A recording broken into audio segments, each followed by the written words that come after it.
All right, greetings, all that are going to view this broadcast, either viewing right now or whether you're going to view later. I am Dr. Valerie Simpson, of course, with Reset Forever Ministries. And I'm coming to you on this day before Thanksgiving because I know that this is a day when a lot of families are preparing to come together and they are preparing for a time of celebration together. Um, as you can see, the topic is someone's missing. So I definitely want you to tune in or to forward this to somebody, post it on your webpage so that your network, people in your network can see it. We're actually going to be talking with two young ladies that are facing tomorrow's holiday without their spouses.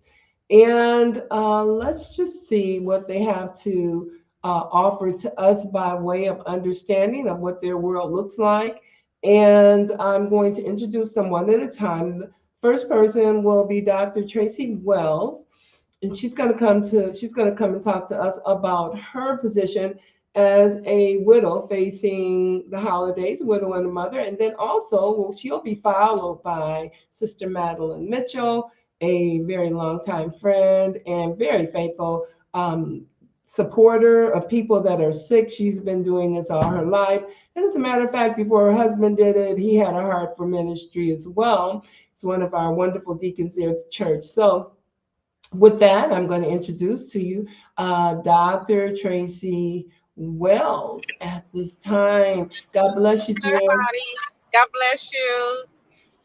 And we just want you to first, that big smile on her face is all the way she always is. But I'm going to give her the floor so she can tell you a little bit about herself. She is a widow, she has children, the holidays coming up tomorrow. And Tracy, go ahead and give us whatever So, information you think will help.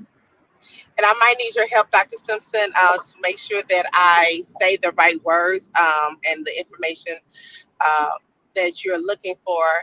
But I have been a widow now for about almost 6 years. It'll be 6 years, January 10th, 2018. And we was married for 13 years. Was going on 13 and a half, to be honest, because the anniversary was April 3rd, 2004. So it was coming up to 14 years of marriage. Um, and I always tell people the background of what happened to him. I always tell people there's about four types of deaths that is out there in my mind, and I fall in the category of unexpected. There was no signs of his passing. Hours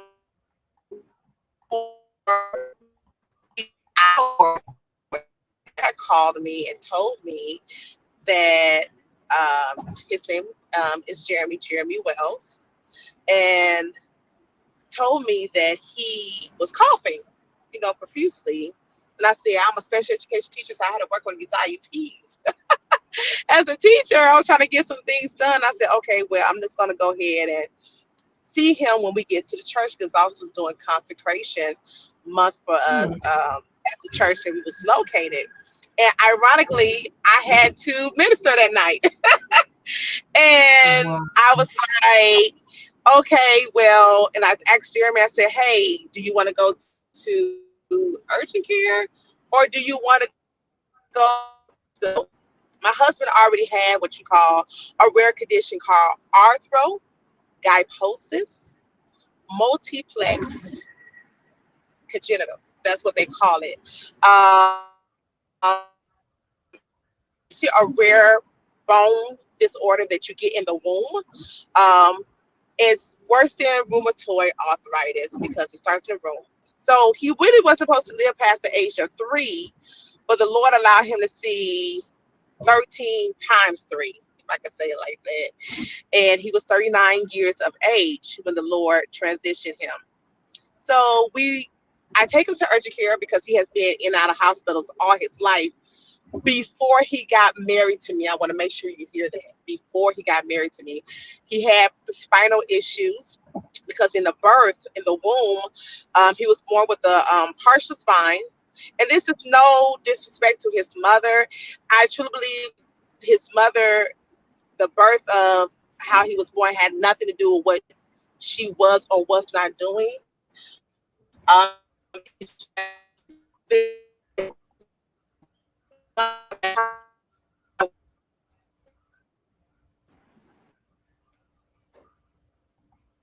Okay, this I'm not period. sure. So because he had this condition, Mhm. can you hear me? I can hear you. It's just going in and out, Okay. and I think it's because you're driving. So I just want the audience to know that you are driving, and that is why. Yes, thank Uh, you. Thank you. And I might pull over just to make sure that we don't lose any more reception issues on the way to the next exit. But one uh, thing that was interesting about him that when he was when he was married to me, he only had basic colds. He did not have the flu. He didn't have pneumonia. He didn't have any major issues that would put him back in the hospital. We never put him in the hospital for anything. And that's for 13 and a half so, years. okay, so in all the time of marriage, he had maybe some minor respiratory things, minor, nothing to be concerned about. And Nothing, this nothing to be day he concerned had about. okay, and on this day he had a cough, and you asked him if he wanted to go to urgent care, and he didn't think that it was Correct. necessary. Okay. Correct. And I want to make sure that's clear. So then we went to urgent care and he did have a fever. They gave him Tylenol, they gave him ibuprofen, but they could not get his fever down. And they said, well, we're going to treat him for bronchitis because they thought maybe he just had some kind of bacteria infection. And if it's bacteria, that means most likely it will go away. It'll So clear I up. gave him, it would clear up. So therefore, I gave him the medicine. I made sure I talked to his parents because I like for his family to be involved because of his condition. I did my due diligence of keeping regular communication with them because again, not only this is their son, but he also has special needs from the time he's born. So I Okay. wanted to make sure that I have always kept that open communication with the family. Okay. So Let me just interject right here. So we have your overall situation that this is something he had been ill, but there was nothing really life threatening. And on this particular time, uh, he had a cough, and you thought maybe we should go, and he didn't think it was going to be as severe. Now, that is totally an unexpected. Um, disparity in what you thought was going on. It was something more correct. serious. So, what I want to do is bring on Sister Madeline Mitchell, if she's ready. I want to bring her on because, again, for those that are viewing and those that are sharing to your live or to your feed, I want you to know we're talking about the holidays, but somebody's missing from the table. We have two widows, young ladies that are facing the holidays, and they're going to tell us what their world is like. So, okay, so we have the story right there. Now, what I want to do is bring Madeline and bring her to join us. God bless you, Sister Madeline. Yes. God bless you all. Amen. Thank you, dear, for coming on. And I want to say that these ladies came on in short notice. They have a heart for this and they have concern for others that are contending or living with the same situation as they are. And that is being now in the absence of their husband. So I want to give you an opportunity to bring us up to date of, the events that brought you to the stage of or to this place of being widow, and then we'll get back to Dr. Tracy on the way things turned out. But what I really want you to make sure that you're prepared to tell them how you are as you go into the holidays. But it's so important to know everything that leads up to it so that we can kind of understand what your journey has been like. So, Sister Madeline Mitchell, God bless you, dear. Thank you so much. God bless you as well. And thank you for having me. Well, uh, I guess I really don't know where to begin. I was married to my husband this December 13 would have been 37 years. Wow. Um, and the thing that really, I guess my situation may be a little different. My husband had been sick on and off for some years. Probably he had his own business. And shortly after he left his business, his sickness sort of increased more. So he was a diabetic, and his diabetes progressed to renal failure. So consequently, he had to be placed on dialysis. So my memory of him, most of my memory of him is him being sick. So when people say, "Oh, you have good memories," my memories are him being sick and me Can I being ask you a question, Madeline? Can I ask you a yeah. question? Because, I've been around you since the 80s. And I knew of you and your husband before you actually knew me, because I would always come over to the church before I was a member there. And I saw, just a beautiful relationship. And I saw a very agreeable couple. And I saw him very busy in ministry and working. And you too, just being very content with one another. Can I ask you if your memory of sickness is because it was long term, or if because it is the thing that stands out more than the rest? Yes, I would say it's the thing that stands out the most for me because it's the most recent. Mm-hmm. Um, so yes, he was very active in the church. He was a business owner, and I was in the business often with him. So and he was the oldest. I'm going to include this because he was the oldest of his five sisters and brothers. So he was like the big brother. He took care of everything. His mother is still alive. So he was very much a family man. He was always there was nothing he would do for his family. Um so yes. So yes, it was because that's the thing that stands out most, because you were used to him being the independent person, the responsible person, the go-to person in the family. And then when his illness began to escalate, then that stands out as kind of like the most dominant memory that you have. So he Yes. was sick for a long time. Now, I wanted to go back and ask Tracy when that night, and if you don't mind, Madeline, can I leave you on stage right now while we're talking? Sure. All right. Um, as you were finding out, now this was a critical time. Did your husband decline, or did he survive for a bit, or was this a sudden event or turn of It, events?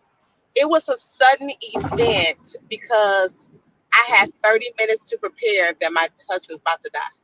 Oh, okay. Yes. Because, like I said, all he had was a fever. The cough had stopped overnight. And then, ironically, if I could say this, and around 1 o'clock in the morning, as I finally got everybody to bed, I had my children. At the time, they were 6. And we all got You to have bed, and twins? I I'm fed sorry. them. You have twins? They're, they are my twins, but they're not twins.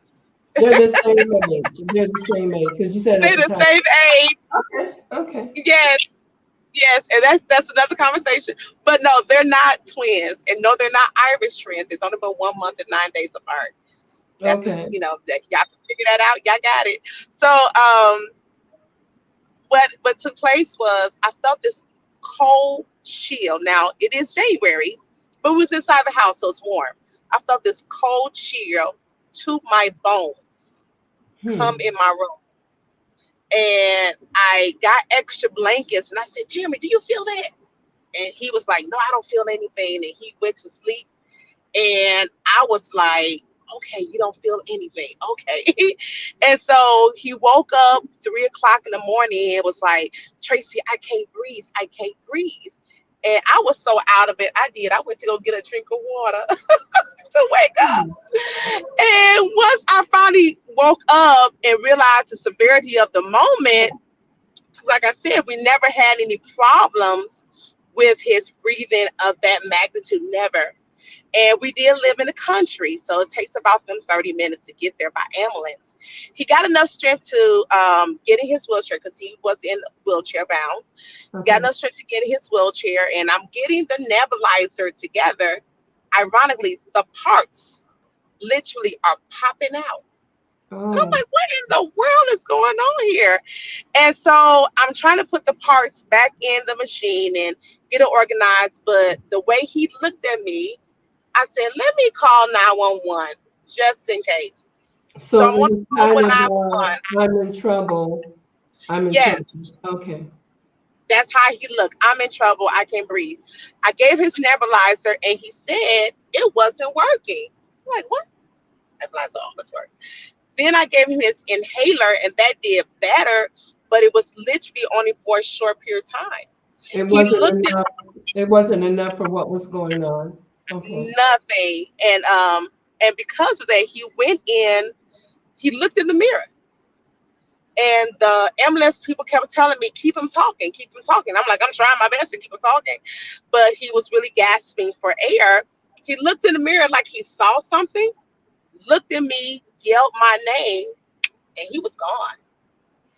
I put him on the floor to do CPR, but I couldn't break his ribs to continue to massage his heart. Right, right. Yes, So now that has been, and that is very, very devastating to think, yes, 30 minutes ago, we were just having a conversation, and correct. now you're gone forever. And then you had Yes, your children. So now let me bring Madeline back in because understandable. that was a decline. And after the decline, she had to begin to contend with, the fact that her husband, and let me just get you back in here, Madeline. If I can do this right. I want to, oh, there, okay, there she is. All right, so Madeline, it was the decline. And then with the decline, I remember, that he was out for a while, out of Yes. service for a while. And then we would always be, when he would come, we would be so elated to see him because probably just one of the most humble, meek, kind, quiet people you can know. Um, but he was always about being in church, in Sunday school, and working in ministry somewhere around the church. And then he stopped being there so much. And then when he came, he was so glad to be there. So it kind of felt like, he knew that there was a change that was coming up and that it was going to be, you know, it was going to be a transition. Yes. Yes. Yes. And I the s- Whatever you feel comfortable with, dear. When you feel uncomfortable, we're fine. yeah, the most serious he became the most serious, I would say, back in 2019. And Okay. then when the pandemic came, we were out. So a lot of these hard times was during when the pandemic hit.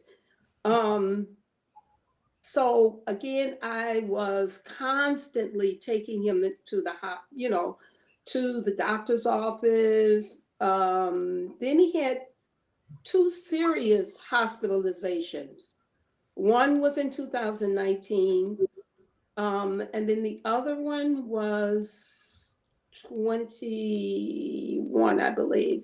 But anyhow, the one in We 2000. haven't asked you. I think we haven't asked you how long you've been widowed. So he died March of 2022.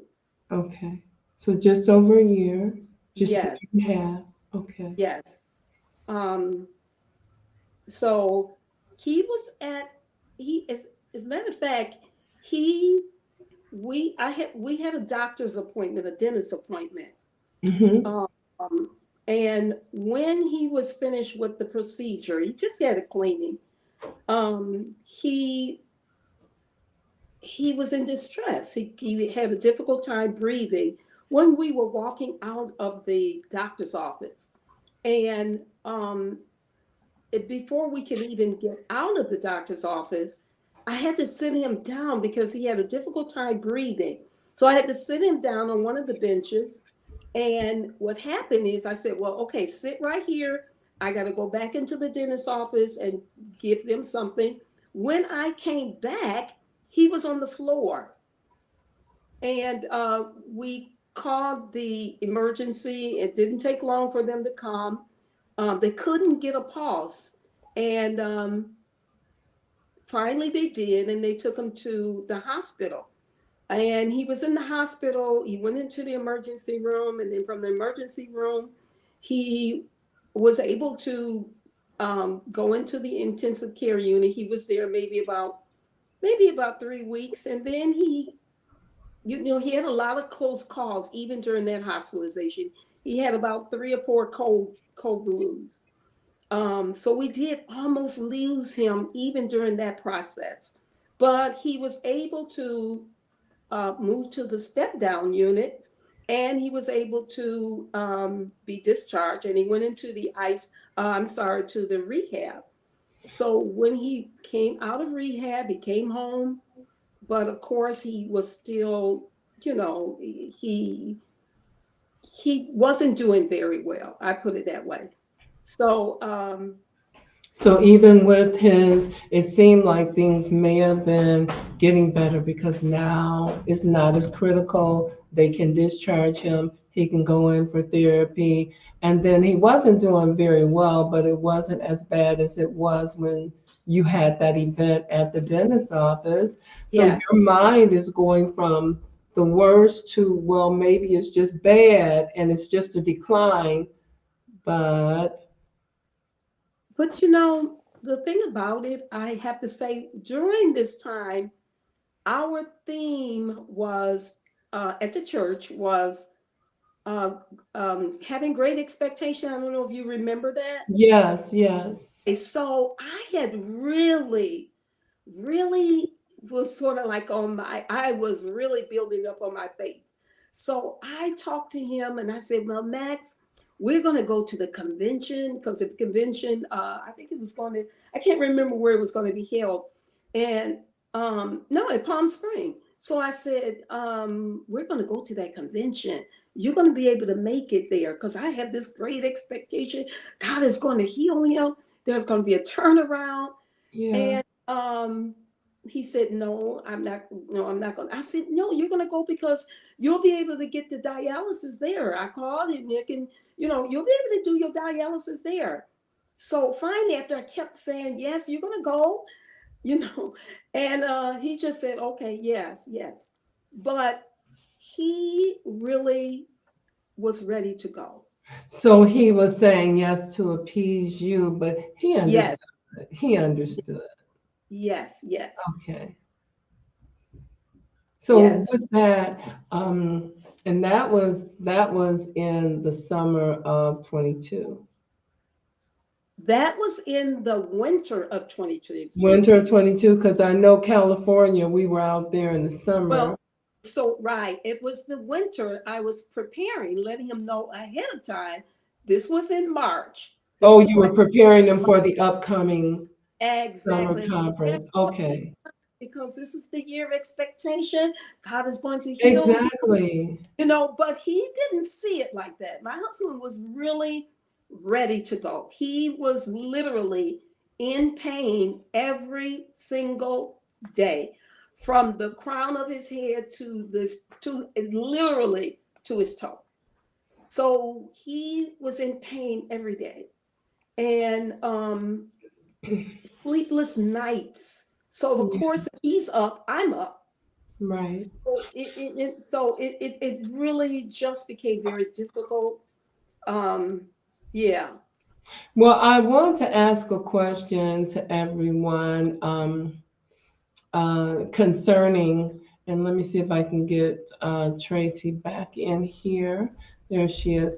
I want to ask a question because there are so very much that we really need to unpack. We won't have time to do it in this session. I hope and pray you'll come and share because it's the time between, you realize that your loved one is actually going to leave you, or to the time when they actually leave you, and your stages of grief, whether you accepted it right away or not. Because it's not like, I don't know if he's dead. That's not what we mean by accepting it as a stage of grief.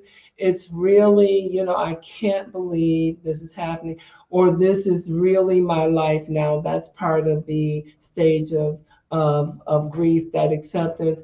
But there's so much that happens. And then, as you see, I have Holidays 2.0, because now the whole world changes. Your whole existence changes when that companion leaves. And that's what we really have to help so many people with, that it's real and that it is something that happens to so many people.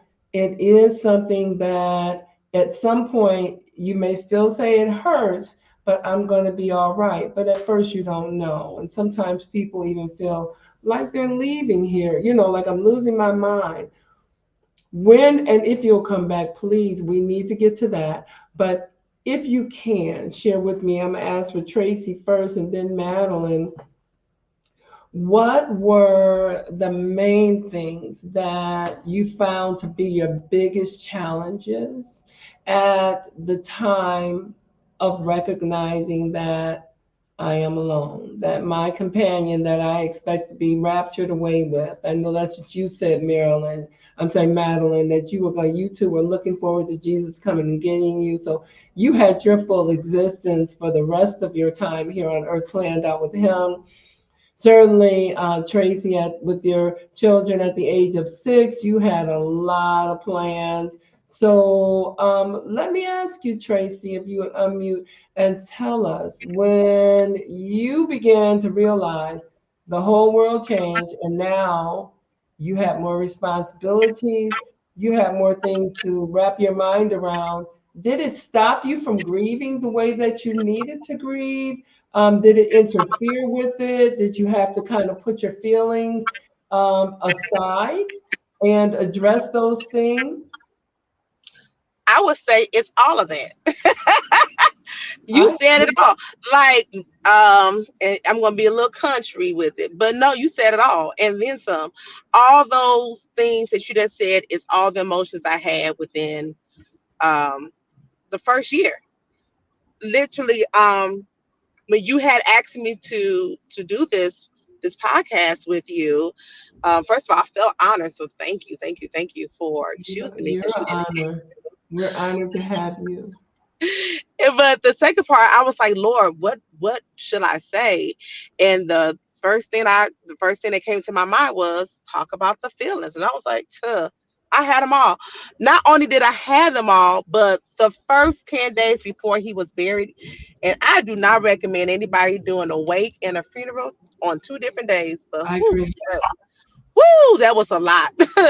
I do not recommend nobody doing that. Don't do that if you can help it. I don't know if that even helps in this conversation, but That's good. some That's good. some Madeline, days Madeline, you agree with that? Um, it wasn't a challenge for me. It wasn't. No, It that was for me that frustrating. wasn't I about. guess to each his own, right? Pardon me. I guess to each his own. What was best for Yes, yes. you? So that didn't bother me. Okay. that did whew, it bothered me profusely, and Hmm. it bothers me profusely only because I forgot. I forgot how loved he was, and I forgot what he had meant. Okay. So it was so many people every day, and then I'm trying to maintain my kid. One of my children did not want to go to the wake, so I let her stay at home. And one kid was determined to get in the casket with Jeremy. And I was like, somebody grab my kid. So it was just a lot of stuff going on. So I had to take off many hats of grieving for my children's sake. And maybe that could be one of the difference between my kids were very young, 6 years old, and being curious and, being kids, Yeah. I I had to be mommy, and then I had to keep, because it also was a time for enrollments. So I couldn't put married on my applications anymore. That was weird. I was angry, but also I was like, ugh, I don't want to mark single because I'm not single. So I'm widow. there's a couple of things that I'm hearing here, Tracy, is that number one, I can't pay attention to my pain, my anger, Right, because I got to keep this child from, her length of grief that wants to go with her dad. And then this other child that's at home that can't even face this situation.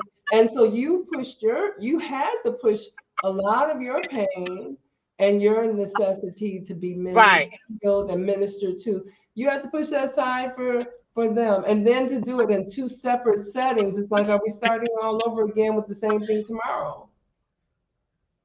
Oh, you froze.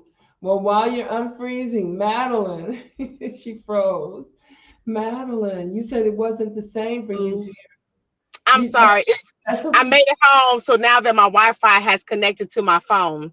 Okay. So I had to find a way to um, to wear the many hats. Now I ain't Yeah. gonna lie to you. One day when I was at work, because I went back to work, and I know I went back to work too fast. I did, and the reason why I went back to work because I had to pay bills. And because I had to pay bills, I had to go to work, and one day I felt like I lost my mind. I Yeah. was really going to admit myself, as we, you know, call it, to the fifth floor. I was going to turn myself in for a 48-hour hold because I felt that I was going crazy, Yeah. because I felt attacked at work, and then I felt attacked at home, because I was in this bubble of starting over. And that starting over every day was different. Starting over every day was different. I felt like I was redoing stuff over and over again per day because he wasn't there, because my routine was with him. So Right. And because that's my what I routine want. is gone, Right. And we every have day got was to do like this Groundhog's Day. part. So we have to do that part. Now, that part, that's a segment all by itself. I have new responsibilities. This is Right, right. never going back. That is a segment all by itself. So we got to get you back, and you need to connect inside. But I want you to, and I'll ask Madeline, you're going to come back for me? Yes, I can come back. Okay, but I want you to tell us now, and Tracy, you'll come back for me because that part is a big part. And obviously, as I said, people sometimes feel so overwhelmed that they just can't deal with it as reality. So, but what I want you to both do, if you can, is give those that are listening that have to face this holiday, and we'll do it again before the next holiday, without their loved ones. Can you give them any coping mechanism, any words of understanding, that I can connect with you, anything you can tell them, expect it to come back over and over, and those kind of things. So if Madeline, if you can give a word before we come back, because we're going to do this again, it's necessary. Um, I sort of lost my train of thought. Um, or just Hmm. something to lift them up, or something as they go into that holiday tomorrow, as this is just your second Thanksgiving, right? Without your Y- husband?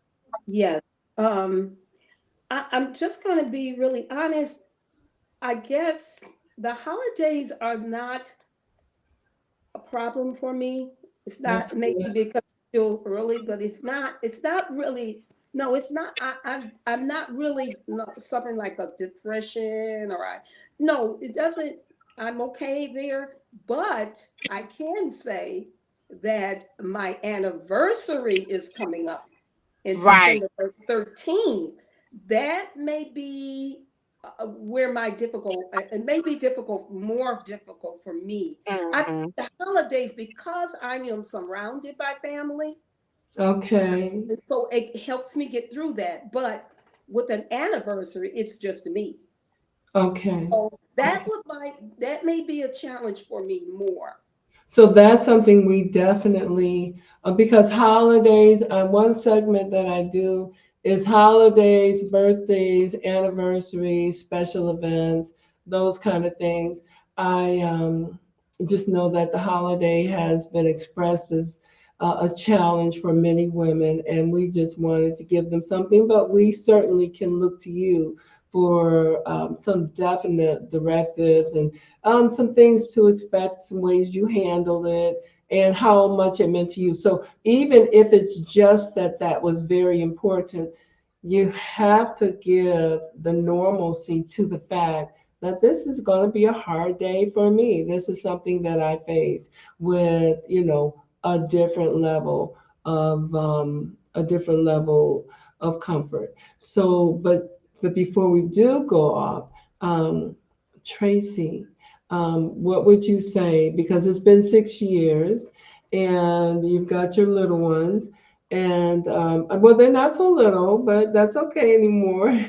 But there are women that are facing tomorrow, and there are others, and we're going to talk about people that have lost a child. We're going to also talk about people that have lost parents that is just too real, surreal for them to even begin to engage. If you can give them any type of word of understanding, it doesn't have to be a directive on here's what you can do, but sometimes it's just that you understand and that it's normal to feel these feelings. I will agree with Madeline. Holidays is not my issue. It's more the birthdays and anniversary because I have a lot of family as well. I Hmm. think it's based off of family oriented and how Hmm. you interact. But the thing I would say is it's okay not to be okay. It's Yeah. okay if today you're not okay and then tomorrow you okay. It's okay to live moment by moment. It is also okay to do weird things that makes you happy, long as that you don't do things to harm yourself or harm anybody else. But it's okay to do weird things. So if today you want to lay out in the sun and it's 40 degrees outside, as long as you are comfortable and wear the right protective and you want to stay out and get the breeze across your face, it's okay. It's okay not to be the norm of not okay. It's okay. And I have always recommend, and I'm glad Dr. Valerie allowed me to be on here, but counseling helped me prioritize my thoughts. And Hmm. I'm going to constantly say that. Sometimes people think counseling is about them giving you medicine or giving you a way to control your mindset or whatever they think. I can't talk for the majority of people, but I appreciate the counselor I had to prioritize the thoughts that was in my mind so that I can compartmentalize situations so Hmm. things will make sense and I could process through. It's not about you letting go of the past or letting go or moving on. No, you don't think about moving on. But I will hope that people understand that it's okay to move through. And some days it's going to be like the Bible says, as you walk through the valley of the shadow of death, you won't fear no evil. Why? Because God is with you. His rod and staff comforts. Hold on to the scriptures that talks about comforting. So as you're going through with tears, as you're going through with sleepless night, I was so excited when I got to 4 hours of sleep every night. I don't know about you, Marilyn, but I was excited when I got to 4 hours. I celebrated. I took myself out for ice cream because I was so happy. So that's what I would tell you guys. It's okay not to be okay. And when you have that moments of being okay, celebrate yourself because you're going to have more moments because God is with you, because his rod and staff is going to continue to comfort. You are not alone in this journey. And that's what I want to say. Well, thank you so much for both of you because it is encouraging. And I'm certain that there are many women and men that may view this and children that may agree on every point. And you've helped them to say, okay, this is, something that is not wrong for me not to feel bad on the holidays. And it's okay when when the birthdays come around and the anniversaries come around that those seem to be a little more sentimental to me. I struggle with because our family celebrated Christmas and holidays together and we sat down to dinner every night. Now, with so many of my family members being deceased, I am the oldest left. I was the middle child out of nine, and my parents, and with everybody and all the females being gone, certain times when I'd like to be able to call somebody and I can't, it's a challenge, it's a battle. So when the holidays come together and the children are around, the grandchildren are around, I have to be honest and say that sometimes I get a little resentful. Where are my parents? So little things like that still happen and they're very, very normal. And it's okay not to be okay, but I think after a while we learn how to make it okay and manage it to a point where it's not going to control us, but we've learned how to confront what hurts the most and bring it under control and move forward. But I think both of you have been very, very beautiful and very, very generous to come on a day like Thanksgiving evening. So I love you both. You have a wonderful, wonderful holiday, and I will be back in touch with you in a few days. Is that okay? So we could talk about that segment in between, the changes that we had to make, the new roles that Yes. we had to take on, and Yes. how we are working with those things that challenge us the most. You're just both beautiful. Thank you so much, Sister Magdalena. Likewise. Thank And you thank for you, having Dr. us. Tracy Wells. Okay. All right. Well, God bless you, everybody. And thank you so much for joining us. We'll have these beautiful women back. If you're facing a holiday tomorrow and you are somewhat grieving because all you have learned to live with throughout all your life is now gone. You can continue. You can make it. All right. Well, God bless you. Thank you for joining us. And we'll be back again sometime in the near future. Be All right. safe. Love Bye. you all. Love you.